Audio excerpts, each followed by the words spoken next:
तो आज हम सिलेक्शन पढ़ेंगे, that is the staffing, one of the function of staffing. तो स्टाफिंग का मीनिंग क्या होता है?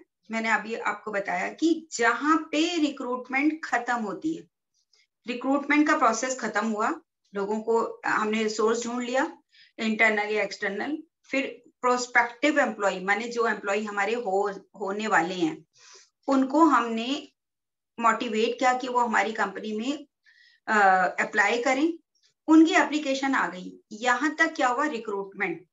जहां रिक्रूटमेंट का प्रोसेस खत्म होता है वहां से सिलेक्शन का प्रोसेस शुरू होता है। तो हम सिलेक्शन का क्या मतलब होता है? हम ऐसे इंग्लिश में पढ़ते हैं, सिलेक्शन मतलब चुनना, है ना? तो क्या करा जाता है सिलेक्शन में? क्या होता है? when all the applicant of the all willing persons are received, thereafter the selection is initiated. In this process, qualification of the applicants are compared with the qualification essential for the job. क्या करते हैं इसमें selection process में कि जो applicant ने अपनी qualification दी है उसको जॉब के लिए जो क्वालिफिकेशन है उससे, रिक्वायर्ड क्वालिफिकेशन है उससे कंपेयर किया जाता है। जैसे कि मान लो हमारी कंपनी में एक अकाउंटेंट चाहिए, तो हम कहते हैं वो सीए चाहिए। तो हम देखते हैं कि जो एप्लीकेंट आ रहे हैं उनकी जो एप्लीकेशन है क्या वो सीए है या नहीं है। फिर उसमें हम चाहते हैं 10 साल का उसको एक्सपीरियंस हो, तो क्या उसका एक्सपीरियंस 10 साल का है या नहीं है? अगर किसी ने बोला सीए है लेकिन उसका 2 साल का एक्सपीरियंस है, तो वो एप्लीकेशन नहीं हम चुनेंगे। तो हम क्या करते हैं? मैच करते हैं क्वालिफिकेशन ऑफ द एप्लीकेंट जो उसने एप्लीकेशन में लिखी है और जो हमारी जॉब के लिए रिक्वायर्ड है, उन दोनों को क्या करते हैं? कंपेयर करते हैं। फिर those applicant who fulfill the essential qualification, जो essential qualification को fulfill करते हैं, required for the job are selected, उनको क्या कर लेते हैं? हम सिलेक्ट कर लेते हैं, है ना? अब क्योंकि इसमें हम बहुत सारे ऐसे लोगों को हटा देते हैं जो कि हमारी रिक्वायरमेंट को फुलफिल नहीं करते, तो इसीलिए हम इसको एक नेगेटिव प्रोसेस करते हैं। इसमें एप्लीकेंट के नंबर को कम किया जाता है। The number of applicant is decreased in this process, whereas in the recruitment number of applicants are increased, motivated to apply more and more applicants. समझ आ रही है बात? Then आता है तो फिर इसका मतलब हम सिलेक्शन का क्या मीनिंग लिख सकते हैं कि सिलेक्शन का क्या मीनिंग होता है? तो सिलेक्शन का मीनिंग मैं तो ब्लैक बोर्ड पे लिख रही हूँ, ये रहा। क्या लिखते हैं? सिलेक्शन इज, अभी क्लास ओवर करी है अकाउंट्स की 12th की, और अब तो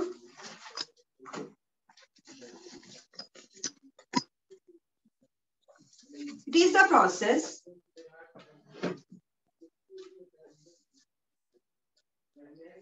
by which, क्या लिखेंगे? What is a selection?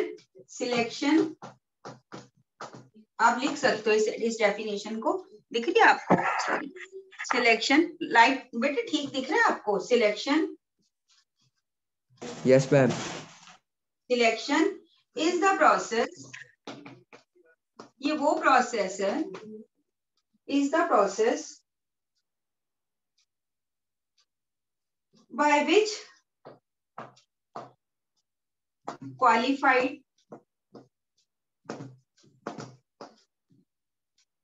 qualified applicants are selected. Qualified applicants को हम select करते हैं,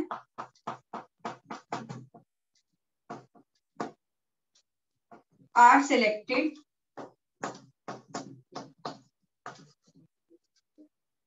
by means of various tests, by means of various tests.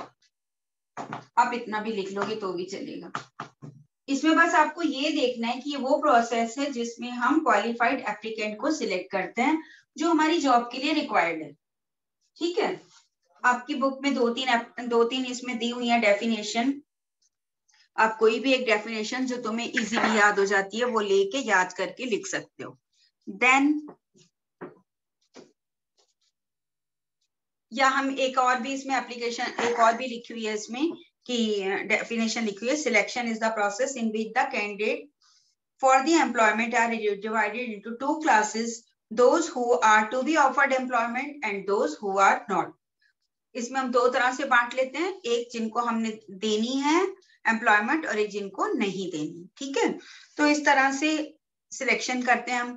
अब इसका भी एक प्रोसेस है, जैसे रिक्रूटमेंट में हमने 4 किए थे स्टेप।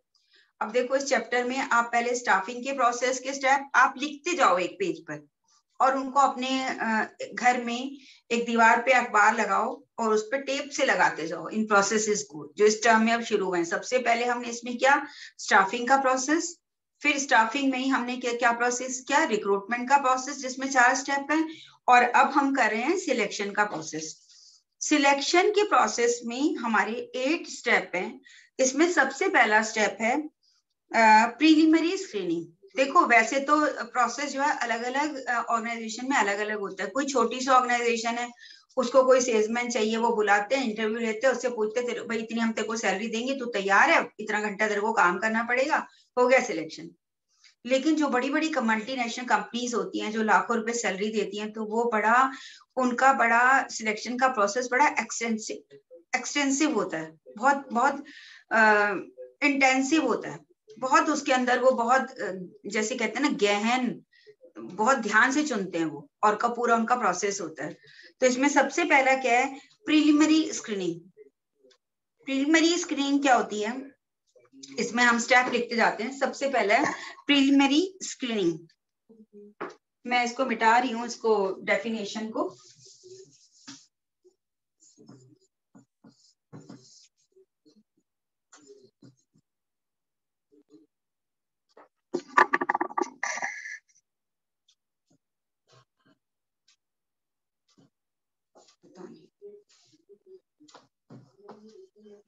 प्रोसेस ऑफ, क्या हम पढ़ रहे हैं, प्रोसेस ऑफ सिलेक्शन।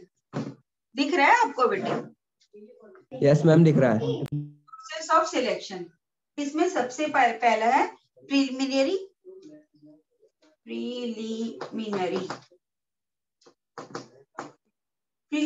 स्क्रीनिंग। इसके मीनिंग, इसके शब्द से ही पता चल रहा है। प्रीलिमिनरी का मतलब होता है शुरू की।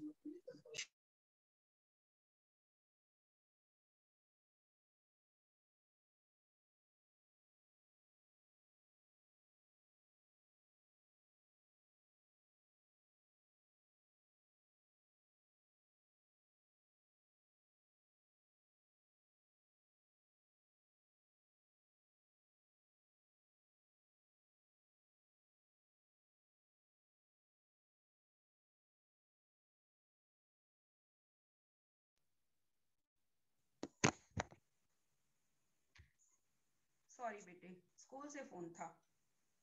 आवाज आ रही है? Yes ma'am. आवाज आ रही है बेटे? Yes ma'am. प्रीलिमिनरी स्क्रीनिंग का मतलब होता है सबसे पहले की स्क्रीनिंग। इसमें क्या होता है कि कोई हमारे पास एप्लीकेशन आई और हम पहले ही देख लेते हैं कि अनक्वालिफाइड अनफिट एप्लीकेंट जो होते हैं based on the information in the supplied in the application. जो उन्होंने कोई एप्लीकेशन में हमें इंफॉर्मेशन दिया, उसके बेस पे हमें पता चल रहा है ये हमारे लिए फिट नहीं है। मान लो हमें सीए चाहिए, वो एमकॉम पास है, बीकॉम पास है, उसने अप्लाई कर दिया कि मेरे को तो नॉलेज है अकाउंट्स की और मैं उसने अप्लाई कर दिया, उनको हम पहले से हटा देंगे। हमें 10 साल का एक्सपीरियंस वाले लोग चाहिए, किसी ने 2 साल का एक्सपीरियंस है या न्यू है, उसको हटा देंगे। तो ये होती है प्रीलिमिनरी स्क्रीनिंग। शुरू में ही हमें पता चल गया हमारी जॉब के लिए अनफिट है। समझ में आया? तो इससे क्या होता है, उनको हटा देते हैं। देन आता है सिलेक्शन टेस्ट। सेकंड क्या है, सिलेक्शन टेस्ट। फर्स्ट है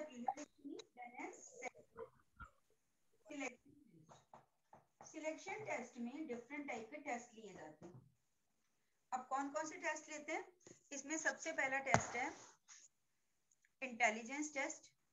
देन देखो इंटेलिजेंस, इसमें ना कई टेस्ट होते हैं। इसमें सबसे पहला है जैसे इंटेलिजेंस टेस्ट।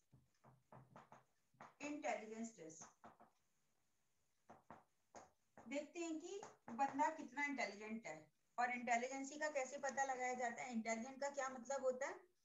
इंटेलिजेंट का मतलब होता है उसका आईक्यू देखना। कैसे पता चलता है कि उसकी कितनी लर्निंग एबिलिटी है, कैसे कितना वो सीख पाता है, कितना वो जल्दी डिसीजन ले पाता है, कितनी जल्दी जजमेंट कर पाता है, ये सब डिफरेंट टेस्ट से पता चलता है। तो ये क्या कहलाता है, इंटेलिजेंस टेस्ट लिए जाते हैं इसके लिए डिफरेंट टाइप के, जिससे उसका क्या चेक किया जाता है, आईक्यू। आईक्यू का मतलब होता है इंटेलिजेंट क्वेश्चन, कि कितना इंटेलिजेंट है। तो कई बार आप देखते हो कि कई लोग जो होते हैं, टीचर एक ही पढ़ाती है, जैसे अब मैं पढ़ा रही हूँ, अब कुछ बच्चों को तो सारा कुछ समझ में आ रहा होगा, सीधा जा रहा है दिमाग के अंदर, कुछ बच्चे हो रहे पता नहीं क्या कह रही है मैडम, समझ ही नहीं आता उनको, या तो उन्होंने पहले की क्लास नहीं अटेंड की, या अभी भी सब अटेंड कर रहे हैं फिर भी नहीं समझ आ रहा है, क्योंकि उनकी उतना उनकी बुद्धि जो होती थी तीव्र नहीं होती कि जो कहा जाता है सीधा सीधा सब समझ में आए। ये अलग अलग लोगों का अलग अलग रहता है, इसमें उसका कोई दोष नहीं होता है। तो ये भी चेक किया जाता है कि उसका आईक्यू कितना है, समझ आ गया। देन ये टेस्ट से पता चलता है। उसके बाद कौन सा टेस्ट ऐसे होता है, एप्टीट्यूड टेस्ट। ये अलग अलग टेस्ट होते हैं। एप्टीट्यूड टेस्ट, एप्टीट्यूड टेस्ट में क्या करते हैं,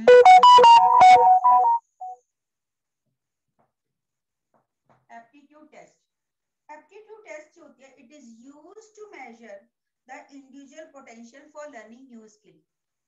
क्या मतलब हुआ कि इससे ये टेस्ट ये पता लगाते हैं कि कोई एप्लीकेंट जो है वो न्यू स्किल कितनी सीखने के लिए वो उसके अंदर कितनी कैपेसिटी है।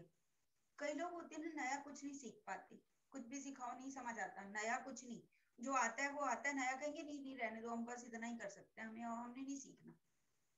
सीखना अंदर से चाह ही नहीं होती नए की, या कोई लोग चाहते भी आता ही नहीं, उनको सिखाते जाओ 10 बार सिखा दो, वही का वही कहानी, वही की वही। तो ये कैसे पता चलता है, एप्टीट्यूड टेस्ट से। तो एप्टीट्यूड टेस्ट जो होते हैं वो ये पता लगाते हैं potential for learning new skill, कि कितनी वो न्यू स्किल लर्न कर सकता है उसके अंदर पोटेंशियल की नहीं है।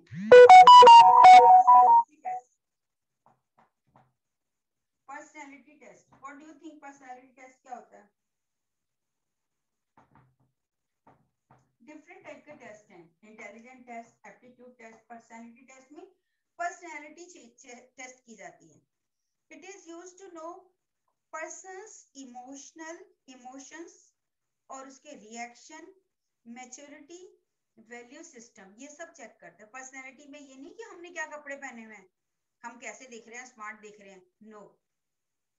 पर्सनैलिटी टेस्ट किससे रिलेट करते हैं कि हमारा क्या है, इससे क्या पता लगाते हैं, क्या क्या मैंने पढ़ा कि उसके इमोशंस पर उसका कितना काबू है, गुस्सा तो नहीं आता, गुस्से को कंट्रोल कर पाते या नहीं पाता, छोटी छोटी बातों से इरिटेट तो नहीं हो जाता है, रिएक्शन कैसे करता है।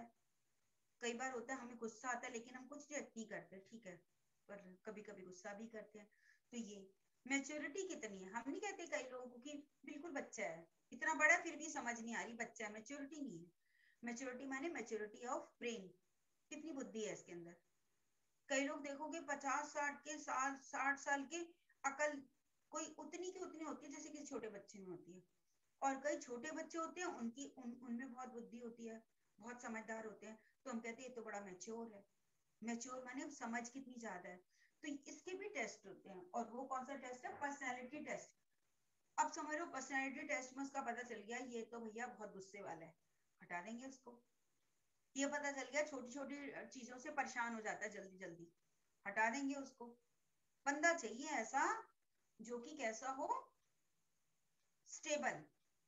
ऐसा नहीं किसी को पसंद आता जिसको गुस्सा आता है, जो छोटी छोटी बातों से परेशान हो जाए। जीवन तो ऐसे ही चलता है, ऑफिस में भी ऐसे ही चलता है, वर्क प्लेस पे चलता है, ये डिफरेंट टाइप के चैलेंजेस आते हैं। अब ये हमारे पास चैलेंज नहीं है, हमारा घर जो है, घर हमारा क्या होता है, रेस्ट।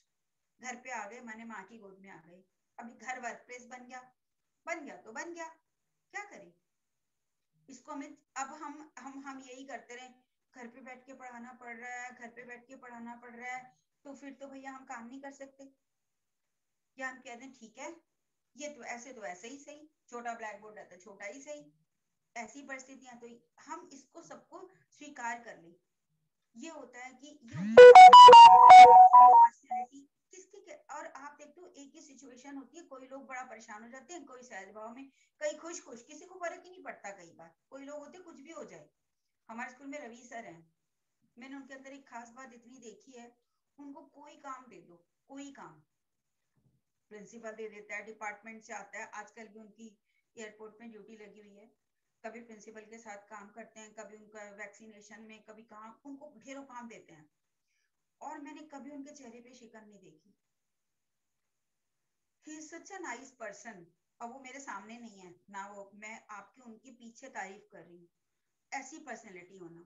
और इसका कारण पता क्या है, वो रोज खेलते हैं बैडमिंटन 1.5 से 2 घंटे। तो जब आप खेलते हैं, जब आप एक्टिव रहते हैं, तो आपकी पर्सनैलिटी कुछ और होती है। तो पर्सनैलिटी टेस्ट से हमें क्या पता चलता है, पर्सनैलिटी पता चलती है। देन आता है ट्रेड टेस्ट। ट्रेड टेस्ट का मतलब, ट्रेड का मतलब ये नहीं व्यापार, ट्रेड का मतलब है कि जिसके लिए हमने उसको जिसके लिए हम उसको अपॉइंट कर रहे हैं। ट्रेड टेस्ट का मतलब है जैसे कि हमने अकाउंटेंट चुनना है, तो हम देखें उसको अकाउंटेंसी की नॉलेज है या नहीं है, उसका टेस्ट लें। हमने इंजीनियर चाहिए, हमें आईटी सॉरी हमें ऐसा इंजीनियर चाहिए, समझ लो हम सिविल इंजीनियर चाहिए, तो हम देखें उसको नॉलेज है बिल्डिंग की, कंस्ट्रक्शन की नॉलेज है या नहीं है, तो फिर उसके लिए टेस्ट लिए जाते हैं, ट्रेड टेस्ट। ट्रेड टेस्ट का मतलब है जिस ट्रेड से रिलेटेड उसको जॉब मिलने वाली है, उसको नॉलेज है या नहीं है। कितनी बार समझ में आ गई? तो ये डिफरेंट टाइप के टेस्ट लिए जाते हैं। सबसे पहला क्या होती है, प्रीलिमिनरी, जिसमें हमें ये देख लेते हैं एप्लीकेशन में क्या क्या है, क्या क्या चीजें इसके अंदर नहीं है, उसको हटा देते हैं। फिर बाकी बचे एप्लीकेंट्स हैं, फिर उनसे टेस्ट लिए जाते हैं, डिफरेंट टेस्ट। इन टेस्ट को वो पास करता है, तब फिर हम क्या करते हैं उसका, तब क्या करते हैं, एम्प्लॉयमेंट इंटरव्यू लिया जाता है। क्या लिया जाता है, थर्ड स्टेप क्या है, फर्स्ट ये, second test, first preliminary screening, then second है सिलेक्शन टेस्ट, देन आ जाएगा एम्प्लॉयमेंट इंटरव्यू।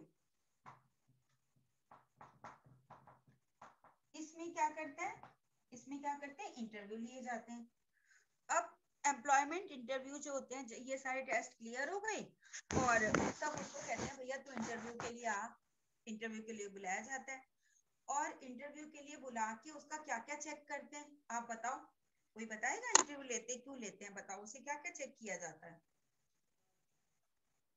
क्या चेक करते होंगे इंटरव्यू में? कभी तुमने वैसे ही कभी पिक्चर में, कहीं और कहीं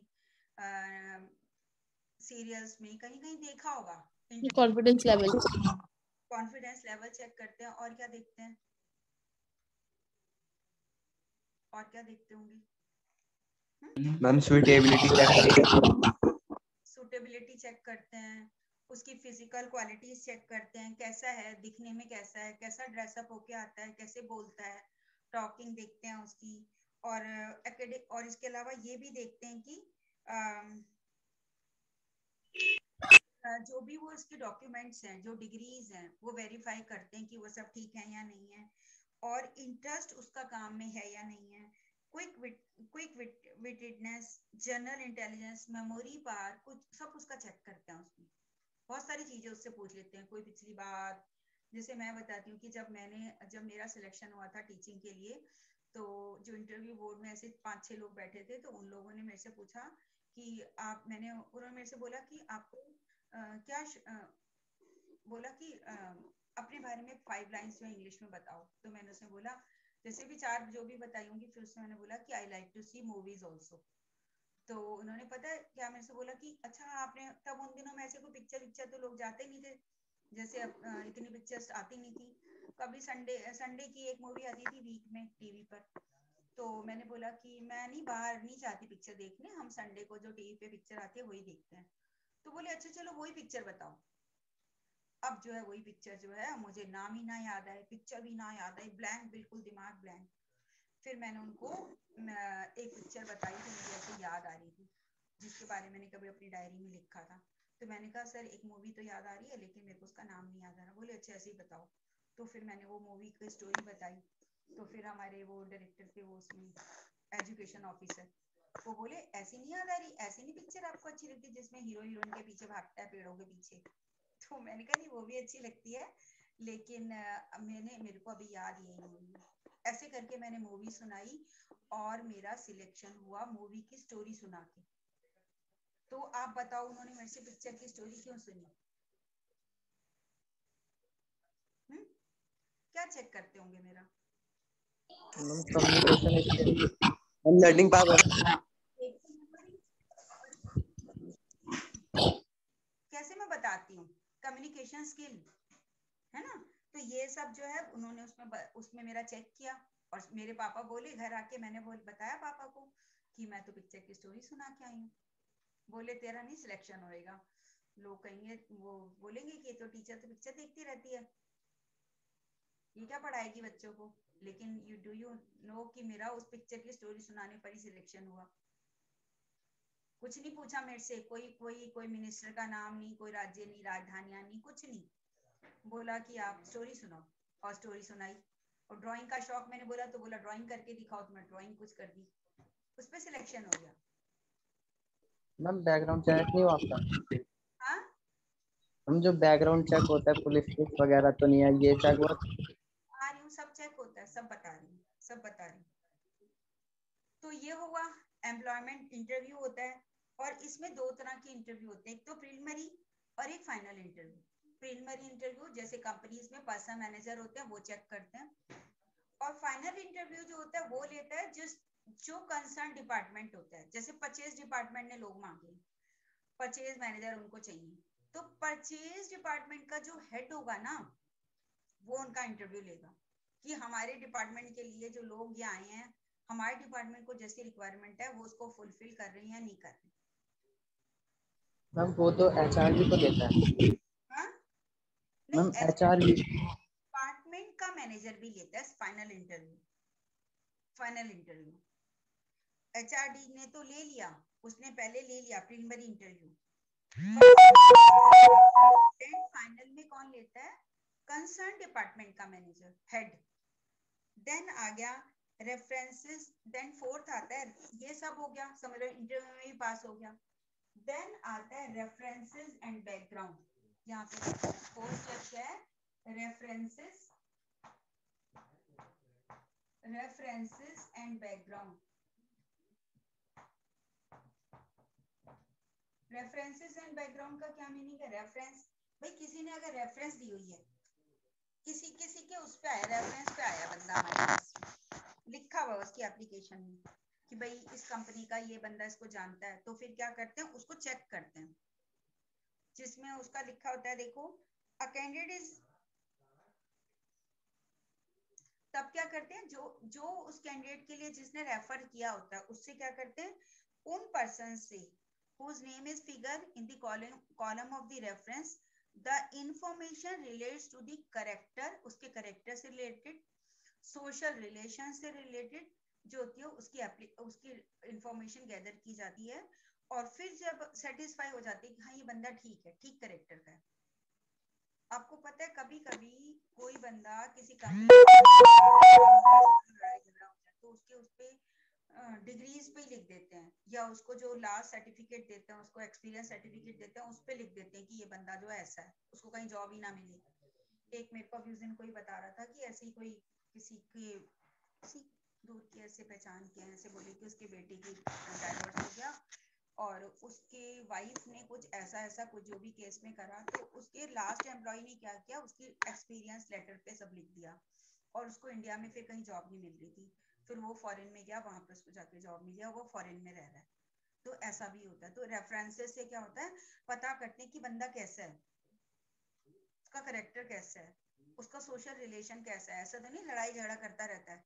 तो ये भी हो गया। जब यहाँ से भी सेटिस्फाई हो गए रेफरेंसेस से भी, देन क्या होता है, सिलेक्शन डिसीजन लिया जाता है। देन फिफ्थ क्या होता है, सिलेक्शन डिसीजन। और ये सिलेक्शन डिसीजन कौन लेता है? सिलेक्शन डिसीजन जो है वो कंसर्न डिपार्टमेंट का मैनेजर लेता है। जो फाइनल इंटरव्यू लेता है ना, वही डिसीजन लेता है कि भाई हमें इसको लेना है कि नहीं लेना। ठीक है। तब उसके बाद क्या होता है, जब हमने कह दिया हाँ ठीक है ये बंदा ठीक है, उसके बाद क्या होता है, उसका मेडिकल एग्जामिनेशन होता है। 6th step, medical examination.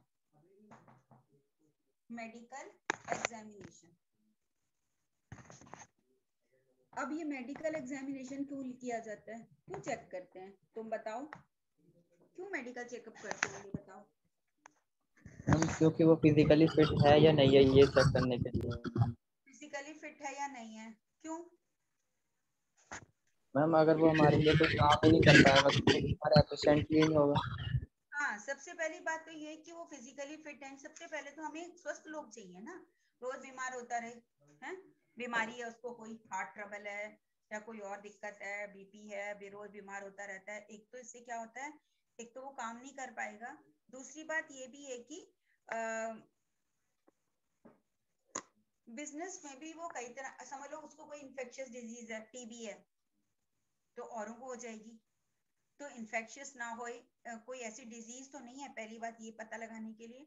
दूसरा ये भी होता है कि कोई बीमार आदमी रख लो, एक तो वो काम ठीक से नहीं करेगा, दूसरा उसके बिल मेडिकल, आपको पता है जो आजकल जो मेडिकल फैसिलिटी होती है बड़ी बड़ी कंपनियां वो पे करती हैं एम्प्लॉइज की, तो वो तो कंपनी तो उसके मेडिकल बिल ही भरती रहेगी उसको रोकने के लिए। और हमें एक स्वस्थ लोगों को रखने के लिए वो लोग क्या करते हैं, मेडिकल चेकअप करते हैं। और हमारा भी हुआ था, हिंदुरा हॉस्पिटल में हम गए थे, वहाँ मेडिकल फिटनेस चेक होता है, पुलिस वेरिफिकेशन होती है कि हम हमारा कोई हमारे अगेंस्ट कोई केस तो नहीं है, कहीं कोई खून वून करके बैठे हों, कहीं कुछ करके बैठे हों, पुलिस वेरिफिकेशन होती है। देन आता है, तब उसके बाद जब सब सेटिस्फाई होता है तब क्या करते हैं, जॉब ऑफर दी जाती है, जॉब ऑफर दे देते हैं। जब उसके बाद after the successful clearing the medical examination, test हो गए, मेडिकल टेस्ट हो गए, job offer is given to the selected candidate. इसमें क्या किया जाता है, अपॉइंटमेंट लेटर दिया जाता है, और उस अपॉइंटमेंट लेटर में डेट मेंशन की जाती है कि इस दिन से तुम अपॉइंट हो रहे हो, है ना। Appointment letter by when one has to be report on duty, उसको बोल देते हैं इस दिन से तुम्हें ड्यूटी पर आना है, तुम्हें जॉब दे रहे हैं और तुम्हें इस दिन से ड्यूटी पर आना है, कल से आओ या 10 दिन बाद आओ, 15 दिन बाद आओ, you are given this job and you have to come to the job on from this date. ठीक है, ये किस में आता है, ये क्या आ गया, जॉब ऑफर। जॉब ऑफर में क्या आता है, seventh step is job offer, seventh is job offer. Job offer में क्या दिया जाता है, अपॉइंटमेंट लेटर, जिसमें की डेट दी जाती है वो कब से ज्वाइन करेगा। And the last one is contract employment, contract employment. कोई मुझे बताएगा क्या होगा, होता होगा, कॉन्ट्रैक्ट वर्ड सुना हुआ है आपने, कॉन्ट्रैक्ट क्या होता है, पार्टनरशिप में पढ़ा हुआ है ना कॉन्ट्रैक्ट। कॉन्ट्रैक्ट में क्या होता होगा बताओ।